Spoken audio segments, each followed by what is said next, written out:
Dia kata dalam mengasihi Nabi SAW terdapat 3 golongan manusia. Iaitu pertama, golongan yang keterlaluan dalam mengasihi Nabi SAW. Kedua, golongan yang keterlaluan dalam kurang mengasihi Nabi SAW. Dan ketiga, golongan yang mengambil jalan yang sederhana antara keterlaluan dan kekurangan. Okey, sekarang kita bincang. Golongan pertama, keterlaluan dalam mengasihi Nabi SAW sehingga ke tahap sanggup untuk mencipta pelbagai perkara yang tidak disyariatkan oleh Allah Subhanahu Wa Taala dan Rasulnya Sallallahu Alaihi Wasallam. Mereka menyangka dengan berbuat demikian mereka telah mengasihi Nabi Sallallahu Alaihi Wasallam dalam erti kata yang sebenar.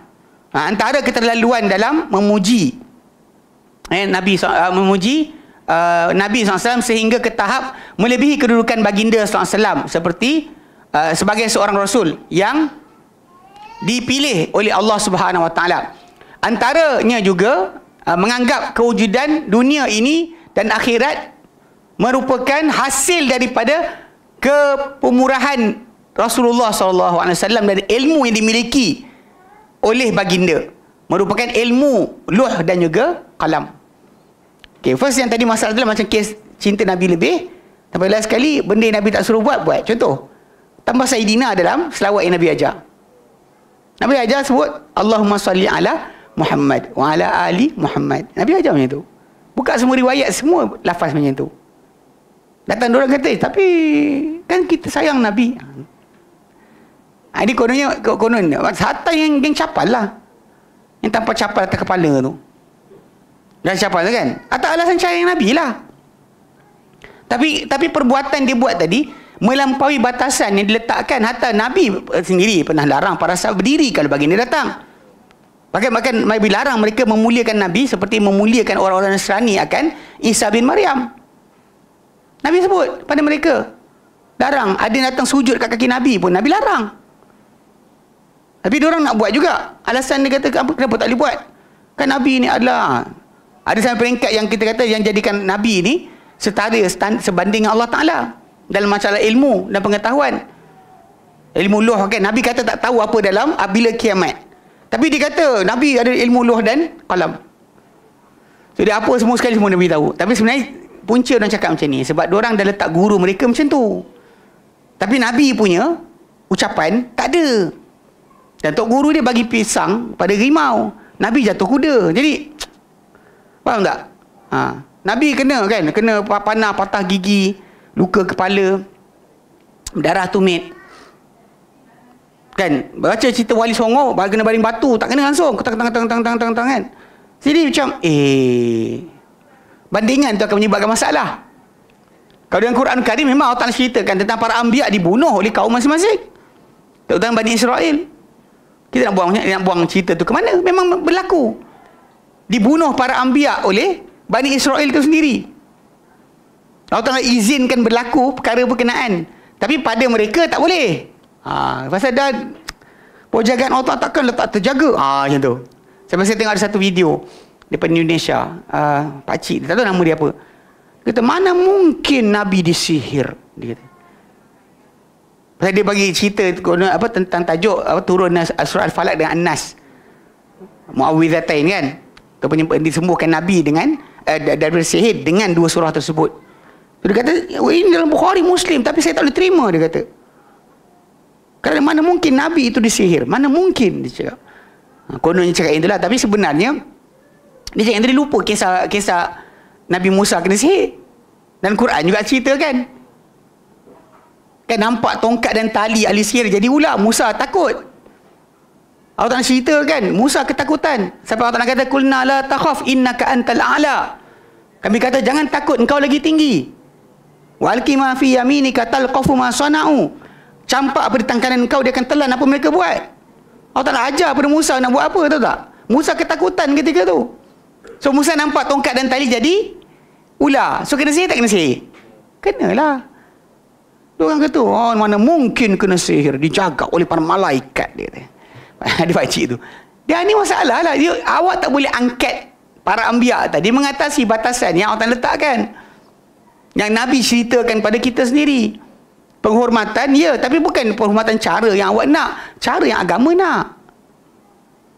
Cara yang agama nak. Sebab tu Nabi larang untuk perbuatan pemuliaan tadi. Macam orang yang katakan lambang salib tu kan. Daripada Kristian. Memang pada orang Islam sekarang dah belajar capal lambang macam salib. Mana apa dia kata equivalent kan. Mana lambang salib itu kerana penyaliban Isa. Lambang capal tadi pasal capal tu naik ke Sidratul Muntaha. Nabi pakai capal tu sampai ke atas. Lain semua tinggal. Capal tu ada. Capal Mi'raj sekali. Jubah? Jubah Mi'raj sekali. Hutang jubah? Hutang jubah.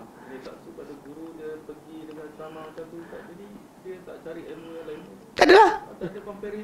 Itu masalah dia tak tengok Nabi. Sebab tu kita kata dia orang bukan cinta Nabi. Dia reka apa untuk guru dia. Kemudian dia ambil cerita bohong tentang Nabi, bawa masuk tengah-tengah. Itu cerita dia. Sebab sebenarnya kalau ikutkan pada sudut-sudut orang-orang Hindu, memang dia orang ada puja sandal Tok Guru. Orang Hindu ada. Memang ada. Dia panggil puja. Untuk apa, terompah guru tu dijadikan kemuliaan. Lepas guru tu mati, terompah tu akan disembah. Memang ada dalam Hindu. Dia macam ada adaptasi masuk je ke dalam Islam. Dia kata, tapi ulama sekian. Itu yang kan payah bercakap ulama tu bukan Nabi. Dia cakap kan orang marah kan. Tapi ini masalah dia. Dia bukannya Nabi. Dia kan maksum. Mungkin tersasul cakap. Mungkin yang dengar dia cakap tadi nukil salah. Apa masalah dia? Kenapa nak jadi macam tu? Sakit jiwa kadang bincang benda ni. Tapi tak bincang tak boleh juga. Okay. Baik. Kemudian dia katakan, kemudian jika begitu tanggapan sesetengah pihak, apa yang ada lagi bagi Allah Subhanahu Wa Taala sebagai Tuhan pencipta alam maya ini? Kalau Nabi ada benda yang Allah Taala ada, dan Allah jadi apa? Itu adalah sekali minta isfa' lana ya Rasulullah. Di akhirat tu tajuk lain, di sini mana boleh. Akhirat tu memang Nabi ceritakan itu akan berlaku dan kita hidup sama dengan Nabi. Semua orang hidup. Bukan kita minta dengan roh Nabi. Dibangkitkan kita di mahsyar nanti. Hidup.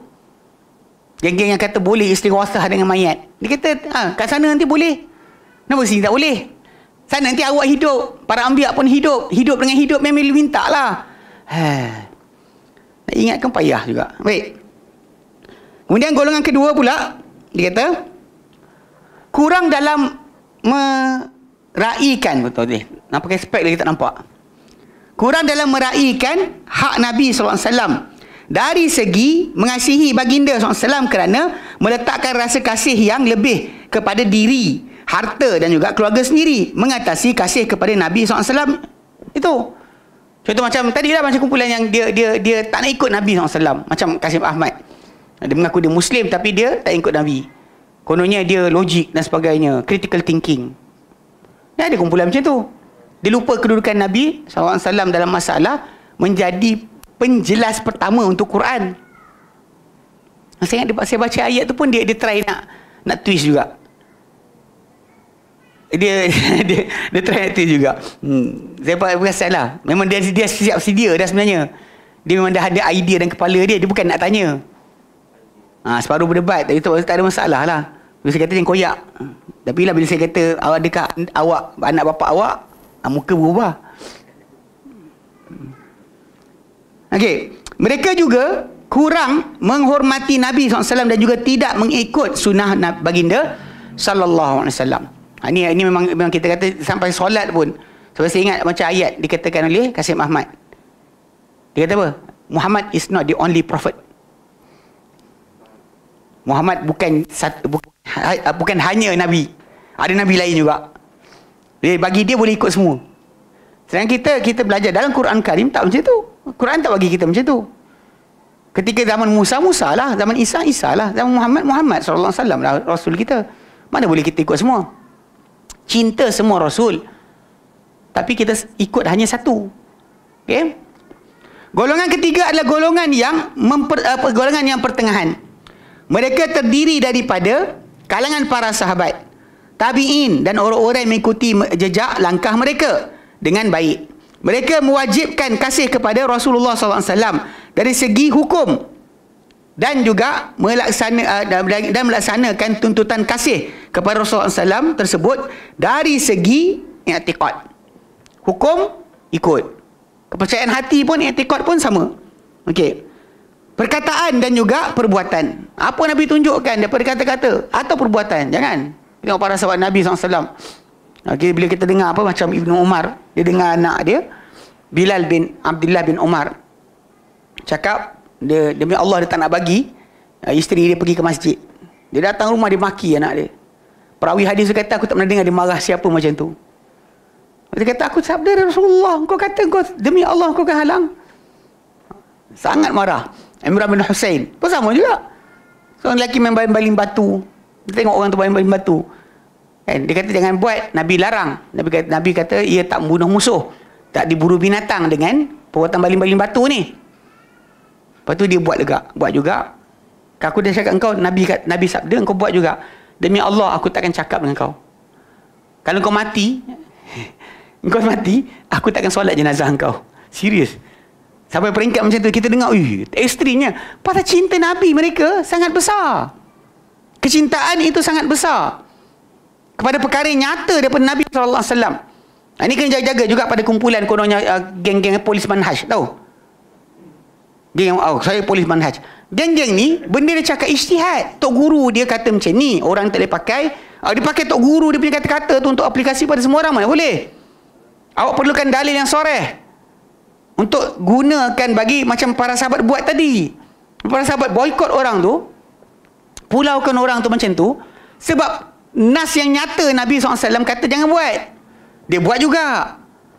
Jadi tok guru awak punya ayat sama je macam geng sufi pun tak boleh lah kita gunakan sebagai hujah. Ini tak boleh. Jumpa nak bagi salam pun tak jawab. Sunnahnya kan? Ya, sunnah lagi. Ini manhaj. Ini manhaj kami. Awak keluar dari manhaj. Kita orang bagi salam tak jawab. Lepuk dia orang ni. Geram tu. Baik. Orang kan polis gaban. Baik. Dia kata lagi, mereka mengasihi Nabi SAW mengatasi kasih mereka kepada diri, keluarga, dan harta sendiri. Mereka ini merupakan golongan yang sangat memahami firman Allah Subhanahu Wa Taala dalam ayat surah Al-Hasyr ayat ke-7. Yang Allah nyatakan, "Wa ma atakumur rasulu fakhuduhu." Dan apa-apa dibawakan kepada kamu oleh Rasul, maka ambillah ia.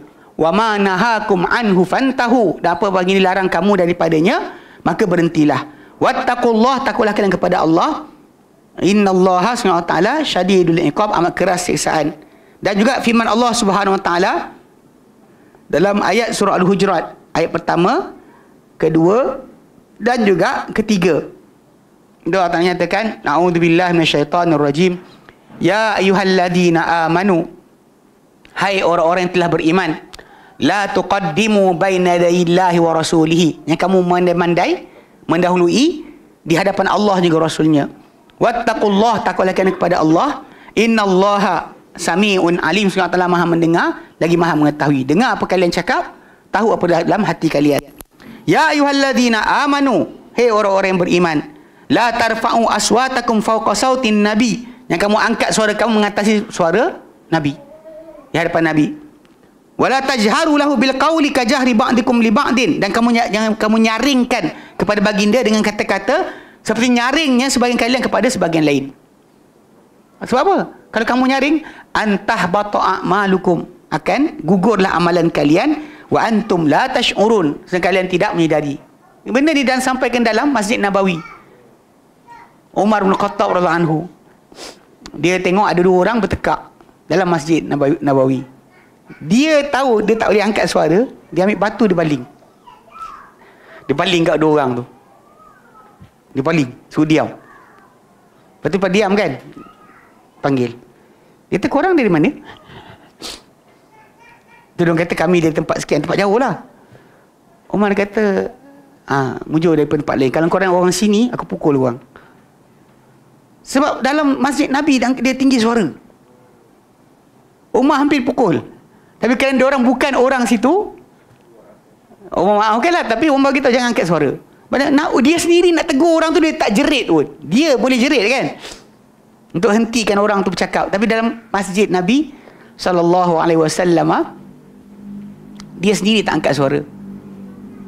Tak bimbang, gugur amalan. Amalan kita boleh gugur kalau bercakap dengan Nabi dengan suara yang nyaring. Okay? Dan yang ketiga, innal ladzina yaghudduna aswatahum 'inda Rasulillah. Sebenarnya orang-orang yang merendahkan suara mereka di sisi Rasulullah. Ulaikal ladzina imtahanallahu qulubahum littaqwa. Mereka telah golongan yang telah diuji Allah Taala hati-hati mereka dengan ketakwaan, untuk ketakwaan. Lahum maghfiratun wa ajrun azim. Untuk mereka ada keampunan dan ganjaran yang besar. So itu jelas kan, kita kata ini keadaan kita. Bila orang kata tak sayang Nabi, letak benda lain, bab pakaian sebagainya kan, serban ke jubah, pasal benda Nabi tak pernah kata mesti pakai serban cara macam mana, berapa lapis, tahu, ekor panjang mana, Nabi tak cerita. Maka kita tak jadikan dia sebagai dalil. Hatta jubah Nabi SAW, saya ingat geng Sudan. Ini macam nak mati. Okey, geng Sudan, dia kata jubah kami lah jubah sunnah. Tak, belum. Ada dua jubah. Kan Nabi SAW angkat tangan ketika berdoa nampak ketiak.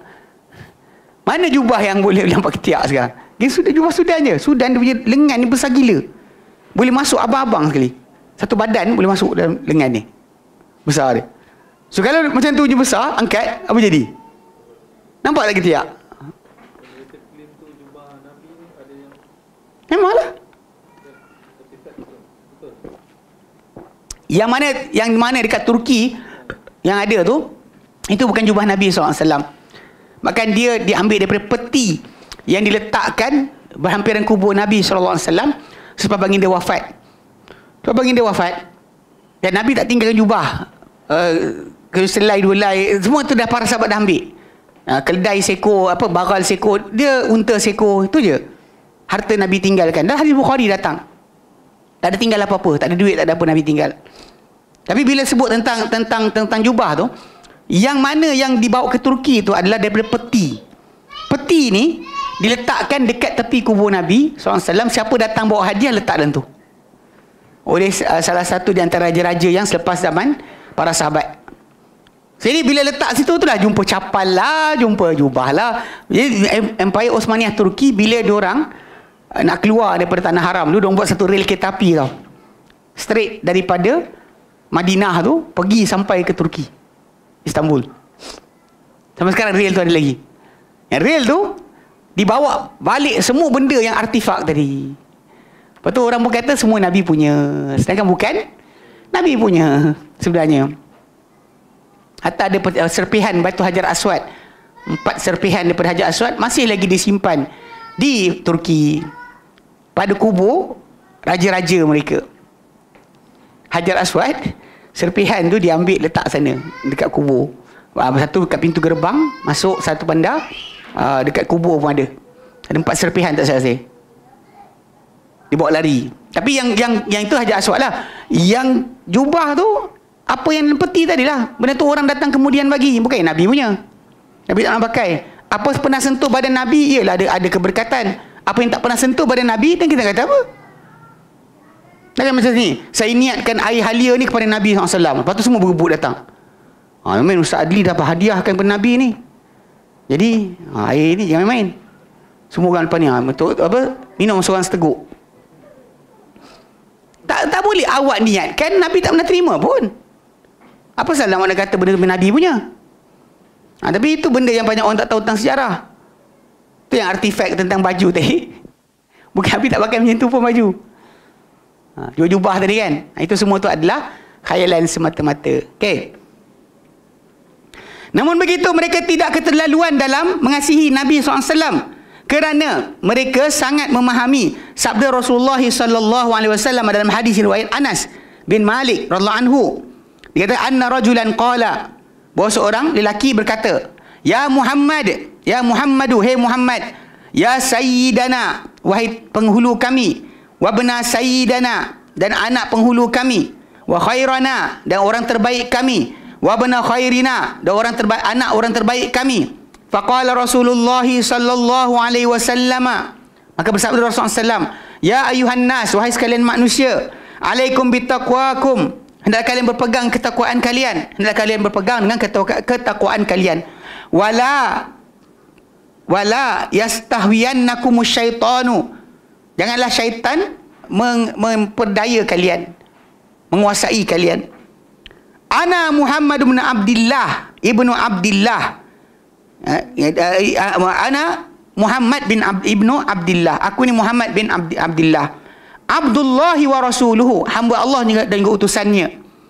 Ma uhibbu an tarfa'uni fawqa manzilati, aku tak suka untuk kalian angkat aku mengatasi kedudukanku, itu hamba Allah dan juga utusannya.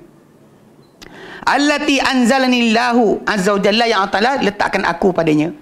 Aku tak nak kalian angkat aku mengatasi kedudukan ini. Okey?